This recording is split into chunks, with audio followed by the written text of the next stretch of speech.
My current new favourite thing in the world is dead CCGs, or TCGs from the 90s. They came in all shapes and sizes. Some sold well, some didn't. Some stood the test of time, and are somehow still going, and others didn't. Back then we had a card game for basically anything. Even your nan's dog had a trading card game. And what we definitely had was Star Wars games. Even though I'm not going to cover it today, the original Star Wars customizable card game from Decipher was massive. It sold well, it had solid support and a lifespan, and above all else, it was good. Broken, I would say, but good. See, I was more into the Star Trek card game, also by Decipher, and to be fair, I'm only mentioning that because I have a physical prop for B-roll right there, so that's that.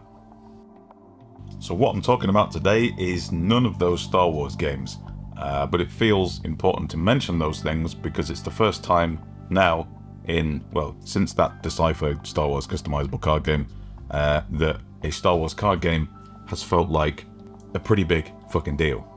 At least in my observations of going around a few local friendly game stores in the last 2 weeks, they're treating it like it's a big deal. And if friendly local game stores are putting some money behind it, generally that's a good sign. Tony? Yeah, where? What's this? What's what? This. That's a lightsaber. Yeah, I know it's a lightsaber, you tool. What's it doing here? Is it set dressing or is it... Where? Is it for set dressing? It's a Star Wars video. Is this for set dressing? No, I just bought it on my way in and bought it off the Shambles Market there. Does it work? No. Yeah, I bought it off that guy Chekhov with the Wolf Moon t-shirts and the shisha pipes. So you bought this off a guy called Chekhov? Yeah, that's right. Chekhov's lightsaber. I figured I'd introduce it now so you know that it's in the room, you know, so it's something for later maybe. Chekhov's lightsaber. Oh yeah. Fucking hot that. It is pretty fucking hot. So anyway, Star Wars Unlimited, the trading card game, is finally upon us, and it does feel like a big deal. It just feels like it's important. It's got a release schedule all lined up for new expansions, my local game stores are fully loaded with pre-release events, specific deck boxes, mats, custom mats, all that good stuff.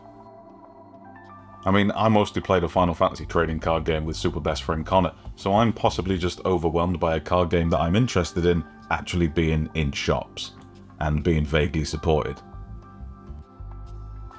So what is this thing? What is it like? And most importantly, how does it play?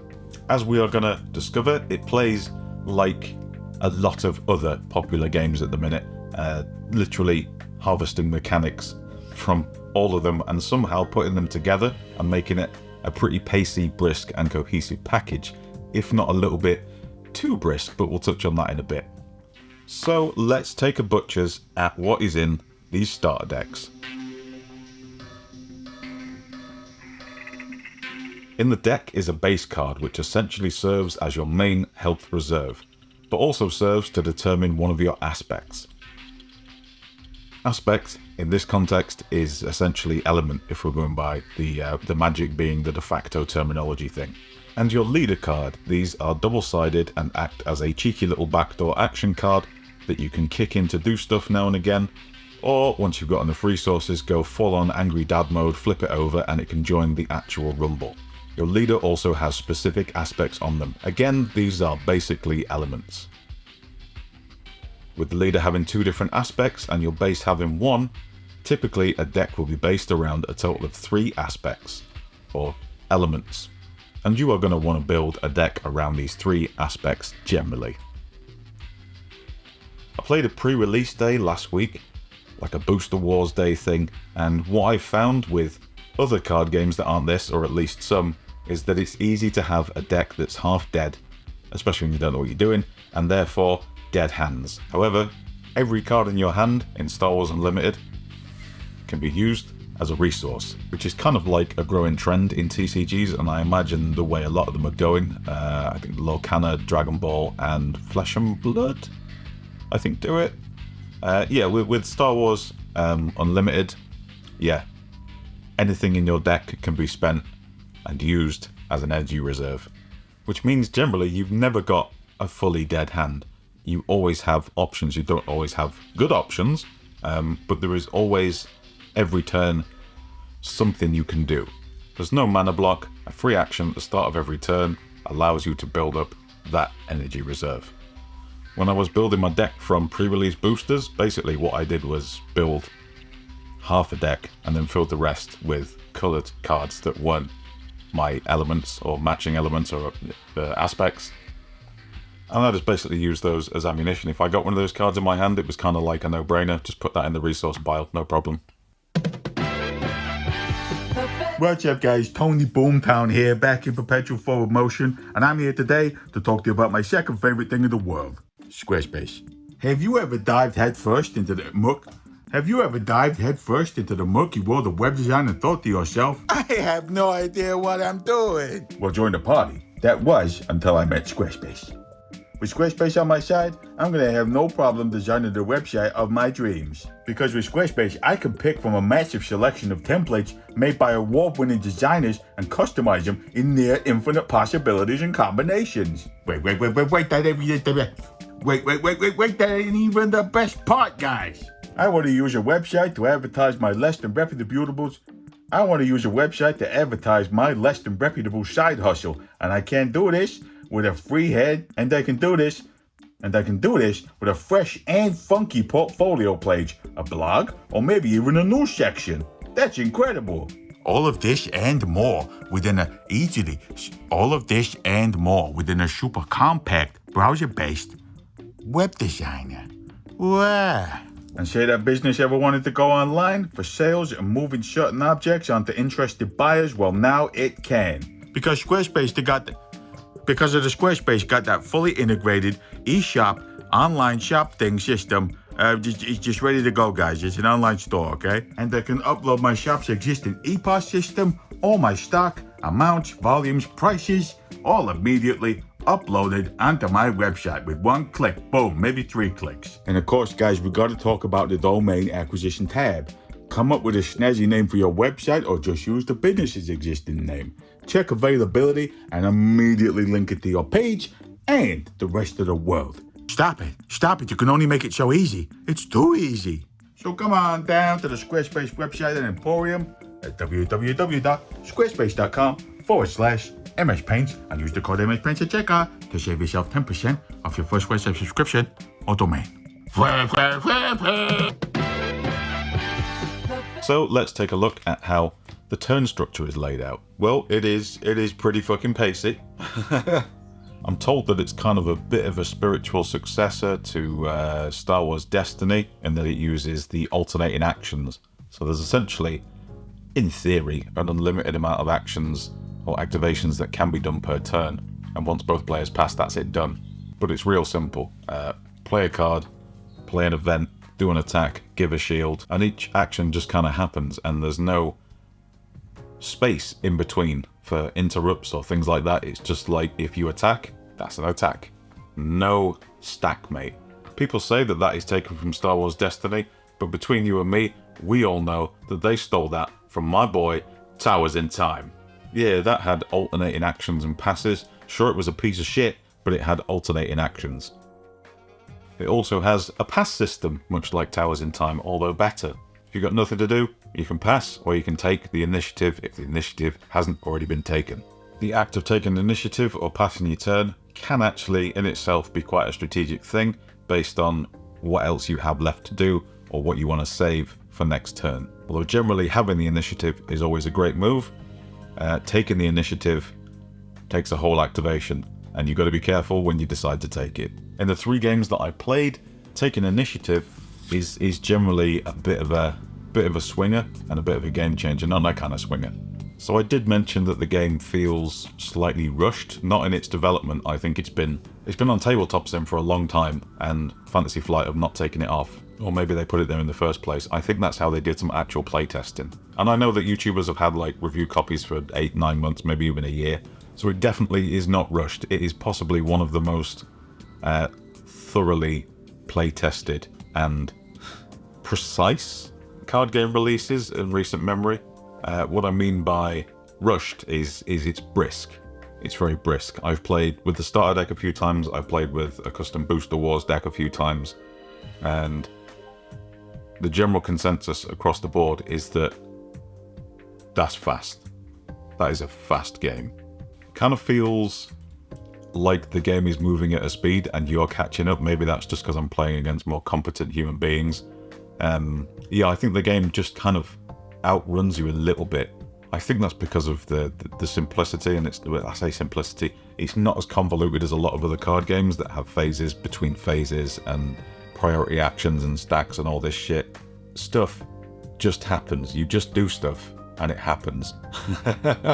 Yeah, there is something refreshing about you just saying, I'm gonna do this, and your opponent just has to fucking grit their teeth and take it until it's their turn to do something. And even that has already happened. Case in point, I was playing after work with SimCity trading card game apologist Connor, and he dropped a Palpatine on the table, which wiped out my Skywalker card with an enter the field ability, and he thought he'd swung the game and won it. But not 10 seconds later, I dropped Han Solo, that came out swinging for 6 damage, and just creamed old creamy Sheev off the table to level the field, without Han Solo taking any damage. It's fast. I think that's what I'm getting at. Very quickly, let's talk about the dual battlefield thing, because that is possibly the most visually interesting and gimmicky thing that it has going. Gimmicky, not in a bad sense. Not all gimmicks are bad. The Undertaker's gimmick was that he was dead. That worked. Essentially, you have ground units and you have space units. Both battlefields are always active, so having a ground-only deck just isn't going to work with the current cards available. I found a couple of cards that can do both, but ultimately, you still need to strategize and prioritize how you manage each field. And the way that they handle it in this game, I don't think it's ever been done quite like this before. Cards like Vader can sling an extra couple of damage at whatever it likes every time it attacks, and some ships can attack units on the ground field, but they always stay in their respective arenas. If I've got a solid ground assault force coming together here, while my opponent sits there with a couple of smaller ships chipping away at my base every turn, that's something that I need to sort out or I'm going to be hurting real fast. Yeah, that 30 health on a building seems like a lot. Nah, that number drops. So even though units can't cross over different battlefields, generally unless specified, in a mechanic that is definitely not taken from Hearthstone, you can pick specifically what you attack. Normally in a TCG, attackers are declared and then defenders are declared. In this, no, you can just straight up walk up to the base and put the windows in. Yeah, you built up a wall of defenders. Well, fuck you, I'm just going to ignore that and stand outside your house slinging bottles at it. There are stuff like sentinels that have to be targeted first, and those can be bypassed in turn by some like fancy saboteur units. So there are layers to it, despite how fast it is. It might just be a thing where I just need to try and keep up with it better. The only drawback to this dual arena thing is that we are never going to be able to see Warwick Davis slinging rocks and dog shit at a TIE fighter. Ooh, Peter Cushing. In terms of the gameplay, the last thing I want to touch on is the leader system. Generally, the leader sits on the mat horizontally and has a little ability that you can kick off now and again. When you gain enough resources, generally, the leader can be flipped and join the battle whenever they want. Vader's all about smashing stuff, Luke's all about shielding stuff. I'd say that's thematically on point. I've never played Magic Commander, but I think that's something they've borrowed from Magic the Gathering Commander, I think. There are quite a few leaders available. Generally, they have 2 aspects each. You can mix and match those with the bases, and you can just chop and change those 3 aspects / elements all you want for near infinite combinations of decks. So there is a lot of variety there. However, because you've got those aspects, you're quite pleasantly guided, which is very nice. I don't ever feel lost building a deck. Okay, let's summarize. I like it. I like it a lot. And all the people at Traveling Man on the pre-release day seem to like it. And Connor, Saturday night after work, I think he was geared up to dislike it, mostly for financial reasons, which I entirely understand, because we got way too many dickhead decks for Final Fantasy. already. And obviously he's a big collector of the SimCity card game, so that's primo dollar right there. But also, after the game, he looked at me and was like, oh, I actually like that. Oh, fuck. I think the speed is refreshing. You know, it can take a bit of a gear shift, but it is refreshing. I've thought in my head, I would like it to be a little bit more methodical with some phases in between doing stuff, but that would make it another card game, and that card game already exists for me. So I can just go play that, and this can be a different thing. It's easy to learn. I read the rulebook in 4 minutes. I got sat down on the carpet with the cat and everything and put a battle mat down and was like, right, get my head around this. 3 minutes. Okay, I'm done. I'll go make a cup of tea. Off with the cat. I was then able to teach someone else the game based on that, and then play a fully functioning game. So all in all, it's pretty ludicrous how approachable it is. I don't want to say easy. It's approachable. I think I had to Google one thing because I'm not used to card games with well-written rules. You know, I've been playing Final Fantasy for like over a year now, and there's still things I have to Google because that rules document is pish. It's so bad. Overall sentiment, and this is going to sound like a negative, overall sentiment is that this game is nothing new, but it is a lot of reliable stuff we've seen before from very popular card games, all stuck together and done very streamlined. And that's it really. Just everything just actually just works in the game. Like it just works. So the next question is, will it suffer the same fate as a lot of other Star Wars Fantasy Flight games? I suspect not, at least not in the same way. I'm told Star Wars Destiny died because of a shortage on dices. Obviously dice were a massive part of, well, I mean, you couldn't play the game without those dice.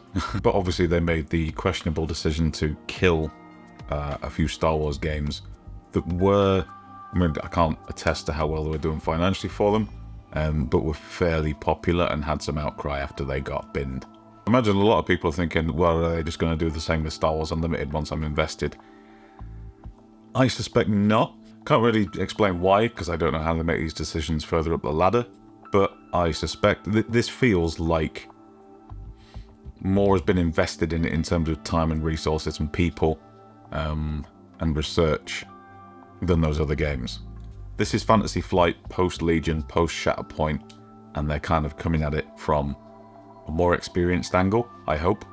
Thank you for watching, and thank you to my awesome Patreon community for continuing to support me. As we've upped the video quantity this year, there's been some interesting changes to make time management more manageable, and you guys are sticking with me, so thank you for doing that.